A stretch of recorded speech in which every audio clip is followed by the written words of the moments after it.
சிறிது உணவு கிடைக்குமா?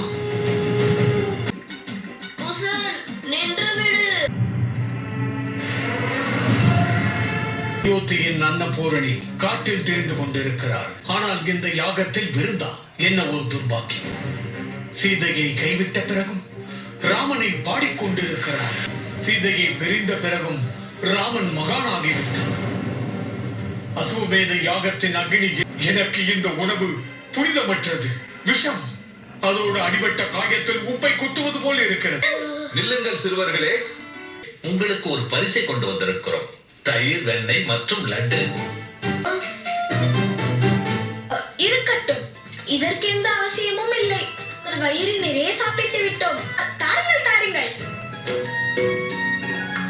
நீ நன்கு அறிவாய் ராமன் சீதைக்கு என்ன அநியாயம் செய்தான் என்று. அந்த முனி குமாரர்களிடம் மகாராணி சீதைக்கு நடந்த அநியாயத்தை கூறுவதுதான். உலகிற்கு தீங்கு ஏற்படுவது தீயவர்களின் கலவரத்தால் அல்ல. மனதில் இருக்கும் ரகசியத்தை வெளிப்படுத்து. அந்த முனி குமாரர்களுக்கு உண்மையை உறக்கச் சொல். எங்களுடைய மகாராஜா மகாராணியை பற்றி புகழ்ந்து பாடியது மட்டுமல்லாமல் நீங்கள் எங்களுக்கும் அவருடைய வாழ்க்கையின் முக்கியத்துவத்தை புரிய வைத்தீர்கள். அண்ணா, புனிதமான அயோத்தியின் இந்த புனிதமான பூமியின் புனிதமான பிரசாதம் எப்படி விடுவது? அந்த ராமன் எங்கள் மித்திலையின் சீதைக்கு அநியாயம் அளித்து விட்டார். என்ன கூறுகிறீர்கள்? ராமர் தாய் சீதையை கைவிட்டார். இது சாத்தியமில்லை. இந்த அஸ்வமேத வேள்வி நடப்பதாக இருந்தால் தாய் சீதையும் இங்குதான் இருக்க வேண்டும். பிரபு ராமர் அது போன்ற அநியாயத்தை செய்ய மாட்டார். அம்மா எல்லையை மீற வேண்டாம் என்றார்கள். அது பிரபு ராமரின் அழைப்பால் உள்ளது.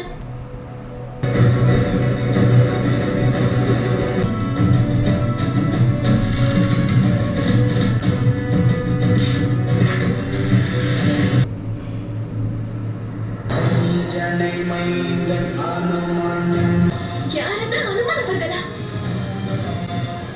அனுமனவர்களே, எங்களுடைய வணக்கங்களை ஏற்றுக்கொள்ளுங்கள்.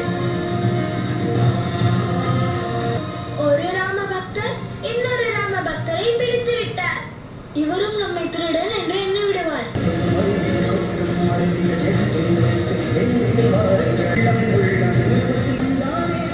அனுமன் அவர்களை பிடித்து விட்டார்.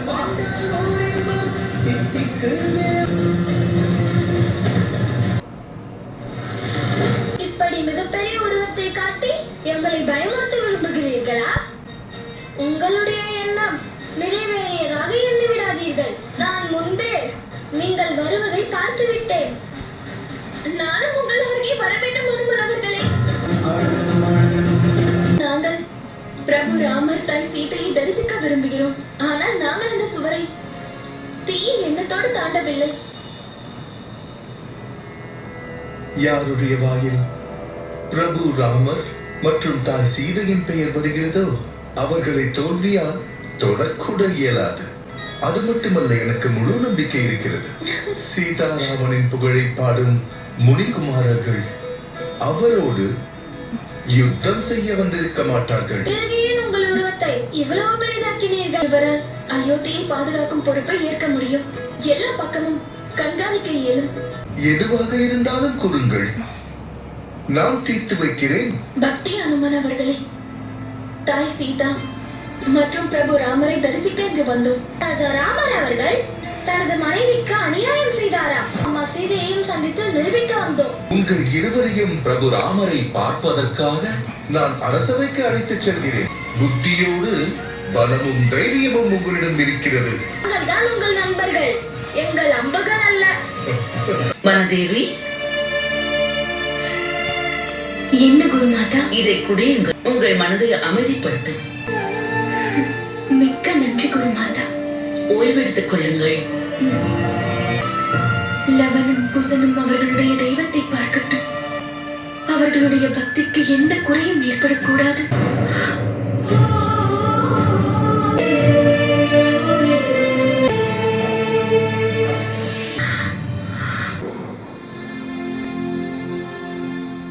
அவர்களின் முகத்தில் நான் ஒரு தெய்வீகத்தை கண்டேன். அவர்களிடம் நான் அமைதியையும் அளவுக்கு அதிகமான திறமையையும் பார்த்தேன். அந்த இரு பாலகர்கள் பாடினார்களே, ஊரில் உங்களோடு என் தாய் சீதாவின் புகழையும் பாடிக்கொண்டிருந்தார்கள்.